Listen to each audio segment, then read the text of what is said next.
Hello, Lakers Nation. My name is Trevor Lane, senior writer for LakersNation.com, and this is the Lakers Nation newsfeed where we break down all the latest Lakers news.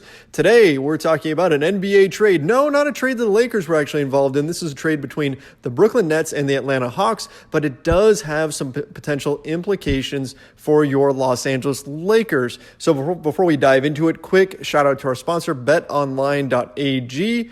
All you have to do is go to clnsmedia.com/LeBron. That lets them know that you came from us. And then you punch in the promo code CLNS50 to get a 50% bonus on your first deposit. If you want to get in on the action, online gambling, betonline.ag is your place to go.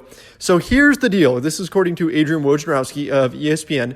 Brooklyn trades Allen Crabbe and the number 17 pick in the 2019 draft and a protected first in 2020 to Atlanta for Taurean Prince and a 2021 second round pick.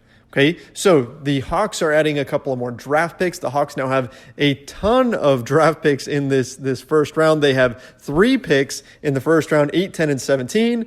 They also have a decent amount of second rounders. So the Hawks now have a lot of draft assets. Be interesting to see what they wind up doing with that. But the bigger story here for the Lakers is what the Nets are doing, because now that they've cleared Allen Crabbe's contract, they've freed up enough cap space to where they potentially have enough for 2 max level free agents.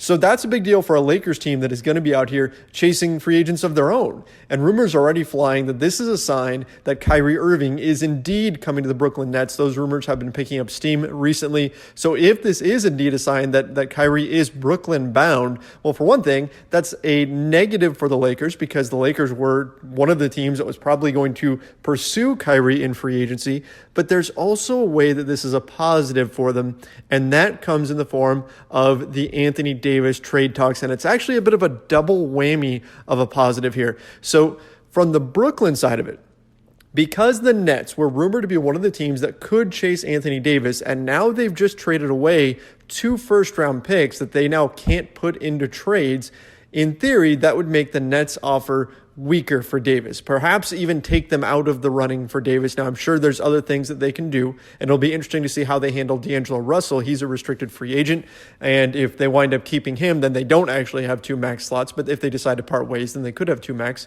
So in the sense that the Nets now are an even bigger threat on the free agent market, that's not a good thing, but it appears that they are less of a threat now to actually swing a trade with the New Orleans Pelicans for Anthony Davis. Now, let's talk about the Boston Celtics. How are they involved in this? Well, again, Kyrie Irving. So if Kyrie, and we take this as a sign that if Kyrie is indeed leaving, and we take this as a sign that that's what's happening, Kyrie is going to leave the Boston Celtics. Obviously, there was some thought that he may go to the Lakers, but if he is going to the Brooklyn Nets, and not the Knicks, like was being reported for quite some time. Remember when the Knicks were supposed to be getting 2 max, they were going to be getting Kyrie and KD. Now it sounds like if Kyrie's going to the Nets, then that leaves Boston in a really interesting spot in their trade offer for Anthony Davis as well. Now, sure, they could still put together a package of Jaylen Brown and Jason Tatum, and maybe you do a sign and trade with Marcus Smart, and you throw in some other pieces, you throw in some picks and things like that. They still have the Memphis pick. So they still have the opportunity to go after somebody. But if Kyrie isn't there, how comfortable do the Celtics feel? How comfortable does Danny Ainge feel throwing in all of their top assets to go after Anthony Davis? Because then what's left? If you give up everything to go get Anthony Davis, which you probably would need to do in order to put together a realistic package that could beat whatever the Lakers are putting out there and whatever other teams like maybe the Knicks are putting out there, then AD doesn't have really anyone to play with. He gets to the Celtics, the roster will be barren. He has already said that he doesn't want to re-sign in Boston. And so without Kyrie, without another star there with him, and Jason Tatum's gone in the package, and Jaylen Brown's gone in the package, and he's in kind of this deserted Boston Celtics squad, chances of AD signing with the Celtics when he becomes a free agent in 2020 would appear to be pretty slim.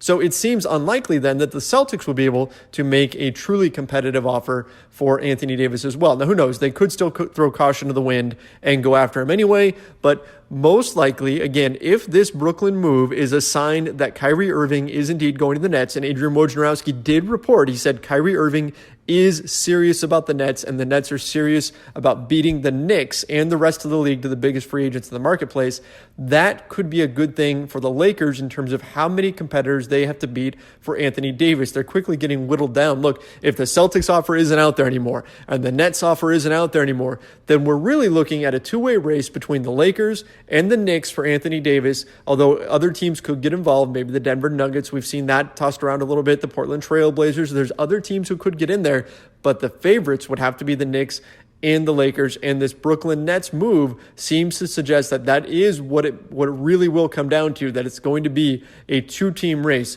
for AD. All right, guys, for more on this story and everything else going on in the world of the Los Angeles Lakers, make sure you head over to LakersNation.com and keep it tuned to our social media channels. Go over to @LakersNation on Twitter and Facebook, @LakersNationOfficial on Instagram, and of course, keep it tuned right here to the Lakers Nation YouTube channel. My name's Trevor Lane. You can follow me on Twitter @Trevor_Lane. See ya.